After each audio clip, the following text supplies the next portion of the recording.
जय जोहार, मैं हूं तपेश जैन और हम लोग यहाँ पर हम सब जानते हैं कि टंडन डेयरी बड़ा फेमस है, नाम है इनका। यहीं इसी परिवार से बड़ा सेवा कार्य भी करते हैं। इसी परिवार से आप भी टंडन जी मोतीलाल नेहरू वार्ड से जो है कांग्रेस के प्रत्याशी है। उनके बड़े भाई हमारे साथ में विनोद टंडन जी है। विनोद जी, आपका स्वागत है। किस तरीके से लग रहा है? आपके परिवार का बड़ा नाम है और पहली बार मुझे लगता है कि राजनीति में टिकट मिला है और चुनाव लड़ रहे हैं, क्या कहेंगे आप? बड़ा अच्छा लग रहा है जी, माहौल देख के। जी जी, पूरा कांग्रेस के पक्ष में है, क्योंकि हमारे आदरणीय मुख्यमंत्री भूपेश बघेल जी की नीतियां इतनी अच्छी हैं।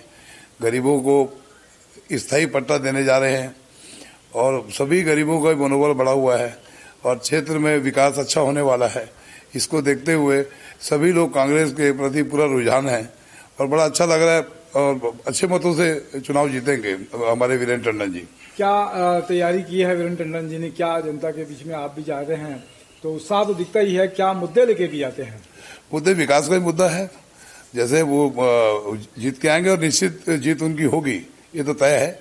और जीत के आने के बाद विकास उनका मेन है। मोहल्ले में रोड है, नाली है, कहीं पानी की समस्या है, कहीं बोर की समस्या है, तरह तरह की समस्या है गरीबों के बीच में, उसमें जा रहे हैं वो।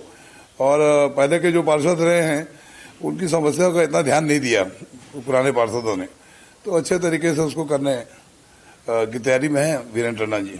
क्या कहेंगे जनता से भी? क्या कहेंगे? जनता से कहेंगे जी, चढ़ बढ़ के अच्छे से कांग्रेस को जिताएं। हमारे छोटे भाई वीरेंद्र टंडन जी को पार्षद बनाएं एक बार, और वो आपकी सेवा में सदा लगा रहेगा। बहुत अच्छी बात है, आपने समय दिया, इसके लिए धन्यवाद। मेरे साथ में निशा द्विवेदी जी भी हैं, उनका भी धन्यवाद। जय जोहार, जय छत्तीसगढ़।